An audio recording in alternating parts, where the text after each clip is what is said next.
qu'il fallait faire des jours.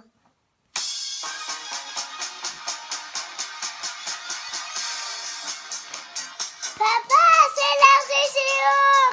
Non. Purim Sameach, nous allons étudier le DAF, même tête dans ma Masechet Baba Batra. Je suis désolé pour ceux qui m'ont demandé un déguisement et qui n'en auront pas. Donc, nous allons étudier le DAF, même tête dans ma Masechet Baba Batra. Nous allons reprendre 2, 4, 6, 8, 10 lignes.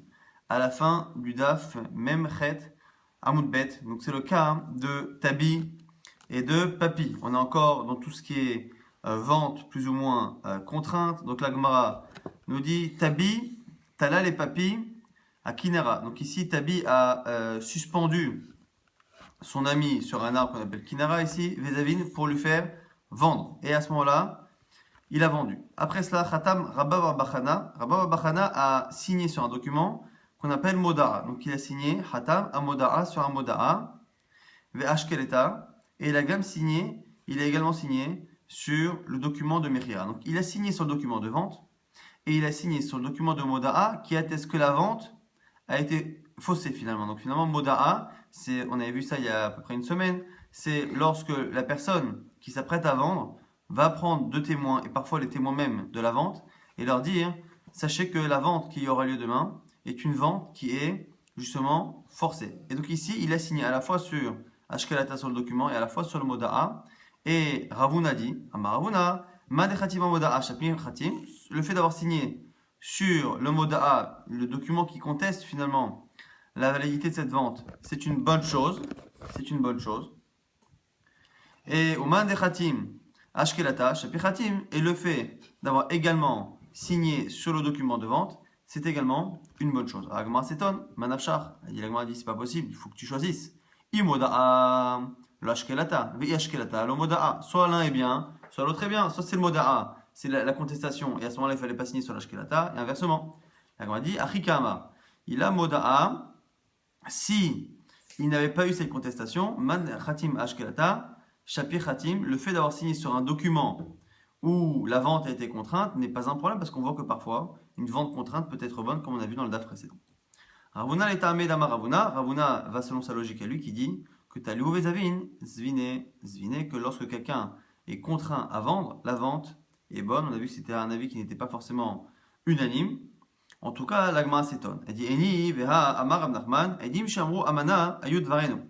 Là, on va arriver vraiment dans le DAF d'aujourd'hui. Pourtant, Abnachman a dit des témoins qui, après avoir signé, disent Amana Ayud Vareno. Ce que l'on a signé, c'est un shtar Amana. Amana, rappelez-vous, on a vu à plusieurs reprises depuis le début du Havot, c'est un document qui n'a pas de validité, c'est un document de confiance. Amana Milashon Emuna, la foi, la confiance que j'ai en quelqu'un. Un document que j'écris vis-à-vis de quelqu'un et qui est basé sur la confiance parce qu'en fait j'écris un faux document pour lui rendre service, mais je ne l'écris à cette personne que si j'ai une entière confiance en lui parce que sinon ce document peut se retourner contre moi. Donc par exemple, j'écris un document comme quoi je lui dois de l'argent ou comme quoi je lui ai donné un de mes terrains pour que lui puisse prouver à quelqu'un qu'il a des biens et ainsi de suite, qu'il est solvable. Donc je lui rends service, mais moi je me mets dans une situation qui est dangereuse. Donc c'est shtaramana. Ici, deux témoins qui ont signé sur un document. On arrive à voir effectivement que ce sont les bons signataires. Et eux viennent dire après, oui effectivement nous avons signé, mais ce n'était pas un vrai shtar, c'est shtaramana, c'était un faux document qui a été fait pour faire plaisir à quelqu'un. Et là, à ce moment-là, on nous dit qu'on ne les croit pas. C'est Rav Nachman qui nous dit. Enemanim Moda'a Hayud Varenu. De la même manière, s'ils disent Moda'a Hayud Varenu, que finalement, le document sur lequel ils ont écrit, c'était pour une vente qui était contrainte, et donc, du coup, c'était Moda'a. En Neemanim, on ne les croit pas lorsqu'ils disent que c'était Moda'a. Et donc, du coup, la Gemara a un souci avec ce qu'on a vu jusqu'à présent. Ravuna a dit que le fait d'avoir signé sur Shtar Moda'a, c'était une bonne chose, et là, on voit que ça ne marche pas. La Gemara va répondre à Nemile.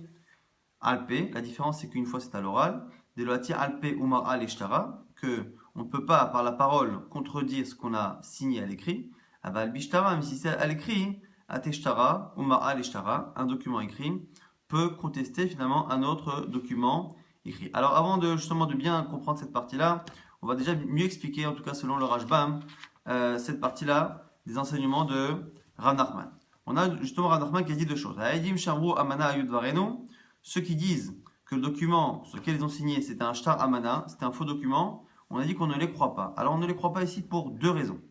Première raison, c'est la contradiction. On part du principe que quelqu'un qui a été déjà Megid, qui a parlé dans un beddin ou qui a signé sur un document, il s'est exprimé devant la justice, il ne peut pas, Shuv eno choser magid, ne peut pas revenir et être Magid et redire finalement l'opposé de ce qu'il a dit précédemment. Ça, c'est une première raison pour laquelle celui qui vient dire que le document qu'il a signé est Shtaramana n'est pas cru.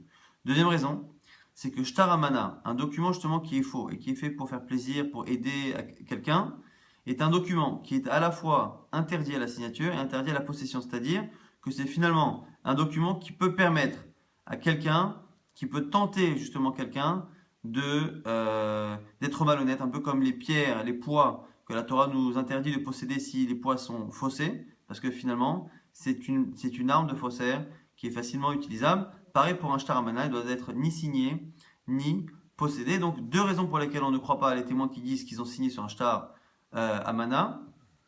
Pourquoi? Premièrement, parce que c'est une contradiction vis-à-vis de ce qu'ils ont dit et qu'on ne les croit pas la seconde fois. Deuxièmement, c'est parce que comme il est interdit de signer sur ce genre de document, ils sont en train finalement en disant cela de venir témoigner qu'ils sont Rechaim, qui sont des gens qui ne respectent pas les règles de la Torah.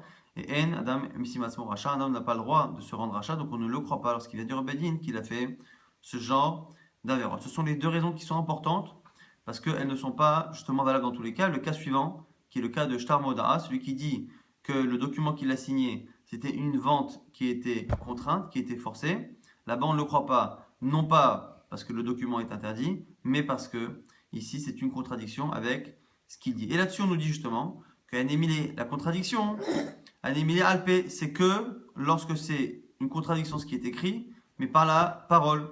Lorsque c'est un nouveau document qui vient contredire le premier document, Aval Bishtara, Atishtara, Ma'al Eshtara, un document peut être aussi fort qu'un autre document et justement le rendre invalide a posteriori. Et donc du coup, c'est la raison pour laquelle finalement, on a une distinction et on nous dit finalement que lorsque c'est un document qui atteste que le premier n'était pas bon parce que c'était un shtar moda, finalement, on estime que le deuxième document marche. On revient, on fait une petite aparté sur les paroles de Rav Nachman. Goufa, Amar Rav Nachman, Amana Yudvarenu, celui qui dit ce que j'ai signé c'est un shtar amana, En Neemanim, on ne les croit pas, Moda'a Hayudvarenu. Lorsqu'ils disent également à l'oral que ce qu'ils ont fait c'était shtar moda'a, c'est-à-dire que c'était un faux document, parce que c'était finalement une vente qui était contrainte, En Neemanim, on ne les croit pas non plus, parce que c'est à l'oral. Ou Mar Baravashi, et Mar Baravashi Amar, Amana Yudvarenu En Neemanim. Eux pensent que même lorsqu'il dit Amana Yudvarenu En Neemanim, on ne les croit pas, Moda'a Yudvarenu Neemanim. Lui pense que même à l'oral, lorsqu'ils disent Moda'a Yudvarenu, que finalement on nous avait informé que c'était une fausse vente, on les croit. Maïta'ama, pourquoi? Chez Zenitan Likatev, Veze Lo Nitan Likatev. Ici, on voit que la raison pour laquelle Rav Nachman pense qu'on ne peut pas justement contredire et dire que c'est un shtar amana, c'est que parce que le shtar amana est interdit. Et donc du coup, il ne tient pas l'autre raison qu'on a citée tout à l'heure. On a dit qu'il y avait deux raisons pour shtar amana, soit parce qu'il est interdit de le signer, soit parce qu'il y a une contradiction. Lui ne pense pas les raisons de la contradiction. Et donc, à partir du moment où il ne pense pas cette raison-là, et que la seule raison qui importe, c'est est-ce que c'est interdit ou pas interdit, lui dira que shtar amana, c'est interdit de l'écrire. Et donc un homme ne peut pas venir dire qu'il a écrit un document qu'il ne faut pas écrire. Par contre, s'il dit même à l'oral que le document qu'il a écrit, c'était un document d'une vente contrainte, qu'il avait le droit lui-même de signer en tant que témoin, à ce moment-là, comme c'est autorisé, on le croit. Donc on a finalement ces deux raisons. Les deux raisons qu'il y a dans Shtar Amana. Celui qui tient ces deux raisons dira que dans Shtar Moda'a, dans le cas d'une vente forcée, on fera une distinction entre l'oral et l'écrit. À l'oral, on ne les croit pas, mais à l'écrit, on les croit. Si par contre, on ne tient pas la première raison de la contradiction et du problème de Choser Magid et de témoigner différemment ce qu'on a dit, si on ne tient que la raison du Issour qu'il y a dans un Shtar Amana, si on ne tient que cette raison, à ce moment-là, cette raison-là n'existant pas dans le cas du Shtar Moda'a, à ce moment-là, il n'y a pas de raison de faire d'interdiction dans ce cas-là, et on croirait même à l'oral s'il venait dire que c'était Shtar Moda'a. Là, on reprend la partie de la Mishnah qui disait Velo le ish chadaka benirsi ishto, qu'un homme n'a pas de chadaka sur les biens de sa femme. Donc, sa femme possède des biens, lui consomme l'usufruit de ses biens pendant 3 ans, il ne peut pas dire après, voilà, ils sont à moi, je n'ai pas de document qui prouve que ma femme me les a cédés, mais pour autant, j'ai la chadaka depuis 3 ans, ça ne fonctionne pas. La Gemara dit Pshita, c'est évident. Pourquoi? Kevan de Hitler les Pera, Pera ou des Kachil. Le Gma dit, mais dans tous les cas, c'est logique. Pourquoi? Parce que lorsqu'un homme épouse une femme, les biens de la femme arrivent chez le mari et l'usufruit de ces biens est une possession du mari. Donc, la chazaka ne peut avoir de sens que si je n'ai pas le droit d'utiliser cet usufruit, que j'utilise pendant 3 ans et qu'à ce moment-là, je dis voilà, la preuve que je suis le propriétaire, c'est que ça fait 3 ans qu'on me laisse utiliser la récolte, profiter de l'usufruit de cette chose-là. Or là, ici, c'est les chachamim qui ont dit que lorsqu'un homme épouse une femme, les biens de la femme continuent de lui appartenir, simplement, le mari profite de l'usufruit. Donc la Gemara dit que c'est normal qu'il consomme. Donc évidemment, c'est pas shayach, il n'y a pas un seul instant une possibilité de penser qu'il y a chazaka. La Gemara dit l'osricha. Non, je vais te dire pourquoi c'était pas si évident. Les katavla, c'est dans le cas où le mari a dit Dinu dvarim enli benirsaich. Le mari a dit je ne veux pas avoir tes biens. Donc la femme arrive avec des richesses, lui dit je te préviens, je ne veux pas du tout profiter de tes biens. Donc ce que les maris ont le droit d'avoir, moi je ne veux pas l'avoir, je n'aurai pas l'usufruit de tes biens. La Gemara dit mais ça suffit pas. Pourquoi? Même s'il écrit cela, ça ne marche pas. On est déjà objecté ainsi. Il y a quelques dapim. Il y a une breta qui dit Dinu dvarim enli al sadezu. Enya esekba. Yadaim mesulakot mimena lo amarklum. Lorsqu'il y a ici 2 associés, il y a quelqu'un qui dit je n'ai plus rien à faire avec ce champ. Alors il y a 3 versions ici. Dinu dvarim, j'ai plus de règles ni de paroles par rapport à ce champ. Enya esekba, je n'ai plus d'affaires avec ce champ. Yadaim mesulakot mimena, mes mains sont écartées de ce champ. Donc c'est vraiment 3 expressions pour dire la même chose. Lo amarklum. Il ne s'est pas désengagé vis-à-vis de ce terrain.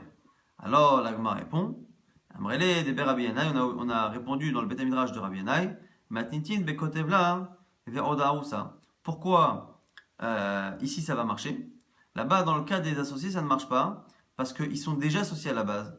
Et comme ils sont associés, la seule manière de se désengager, c'est de vendre ou de céder ses parts. Mais dire je continue d'être propriétaire, mais je n'ai plus à faire, je n'ai plus de droit ou je n'ai plus de devoir, ça ne fonctionne pas. Mais là ici, pourquoi cette expression qui dit je ne veux pas avoir d'affaires, pas avoir de responsabilité, pas avoir de possession, pourquoi ici cette formule qui n'est pas suffisante pour séparer 2 associés sera suffisante ici dans le cadre d'une relation entre un homme et une femme, une relation ici financière évidemment. Pourquoi? C'est parce que ici, il écrit cette chose-là avant même qu'il soit marié.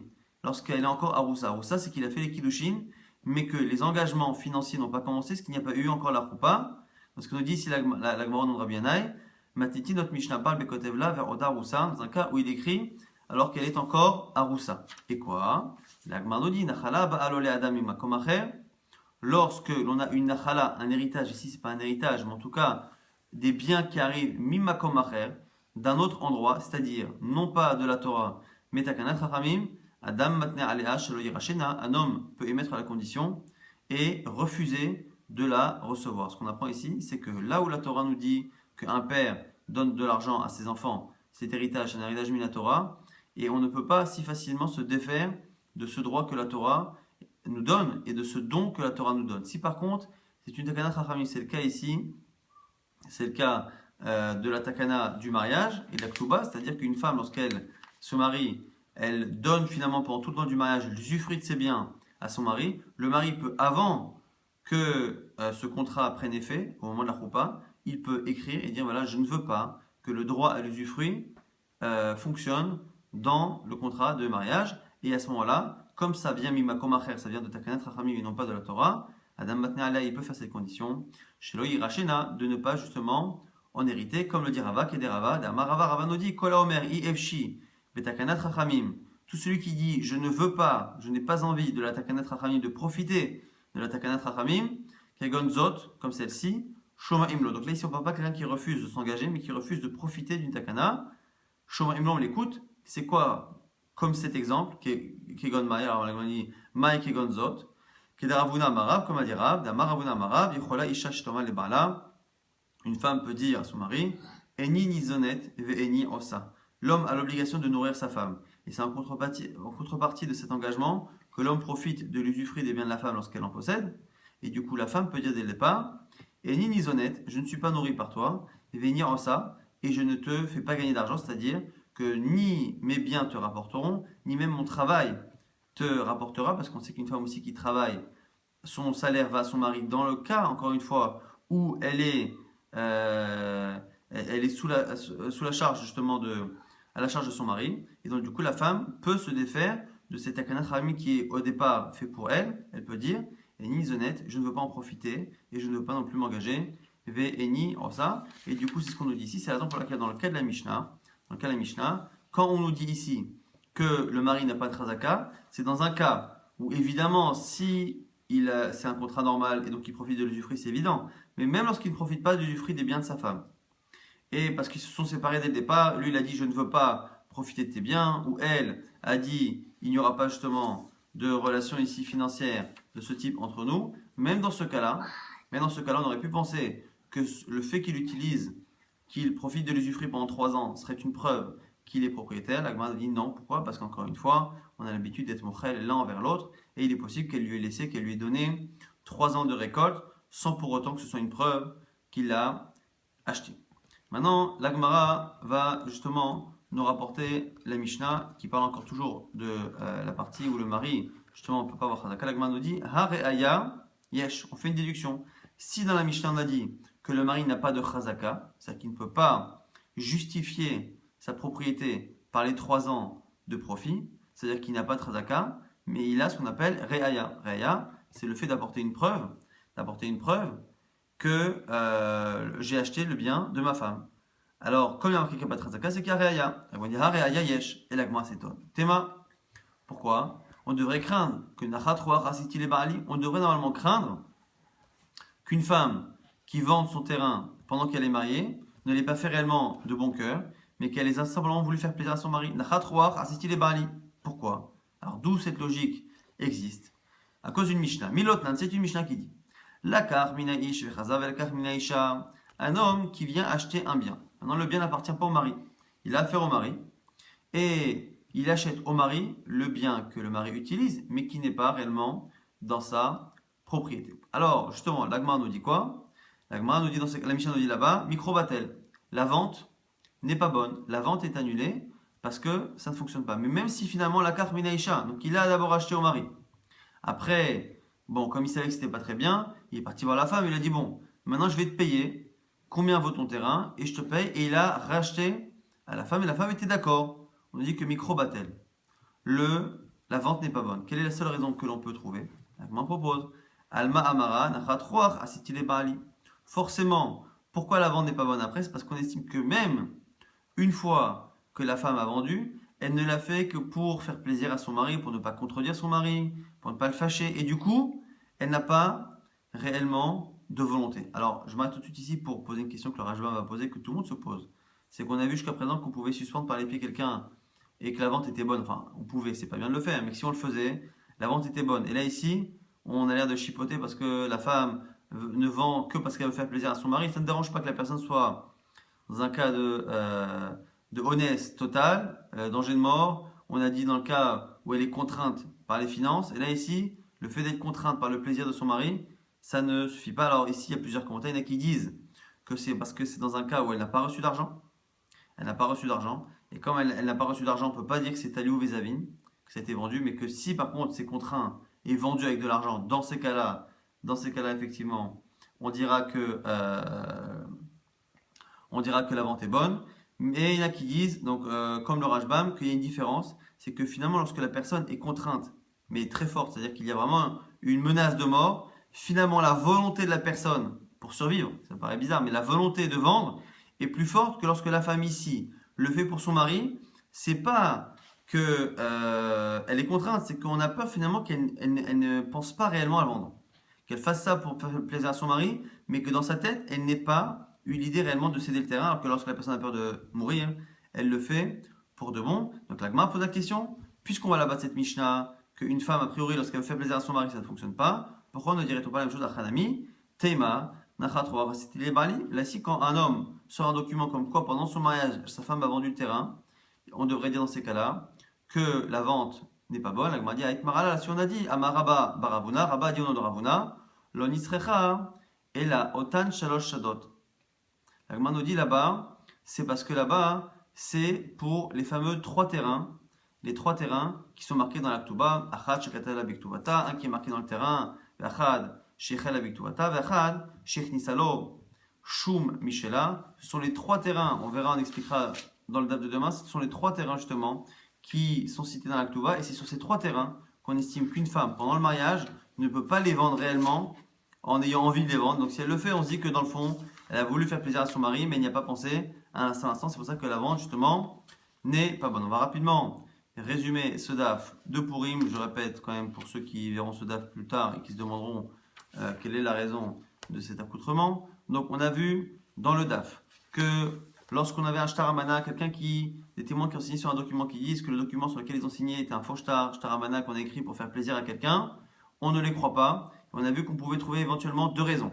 Soit parce que c'est une contradiction avec ce qu'ils ont écrit, soit parce que c'est un document qu'il est interdit normalement de signer et d'écrire, et donc c'est la raison pour laquelle on ne croit pas quelqu'un qui vient dire qu'il est rachat. Par contre, dans le cas où la personne vient dire que le document sur lequel ils ont signé c'était un document d'une vente qui était contrainte, là, à ce moment-là, on nous dit que s'ils viennent se contredire et le dire maintenant à l'oral alors qu'ils ont écrit, ça ne fonctionne pas. S'ils viennent à l'écrit écrire que le document qu'ils avaient signé était faux, ça fonctionne parce que l'écrit est aussi fort que l'écrit. Et on a un avis qui est Marbaravashi qui pense que même s'ils viennent le dire à l'oral, cela fonctionne, ce qui n'a aucun problème ici avec la contradiction, puisque c'est une contradiction qui vient expliquer que ce qu'ils ont signé finalement n'était pas vrai. C'est pour ça qu'il n'y a pas ce souci.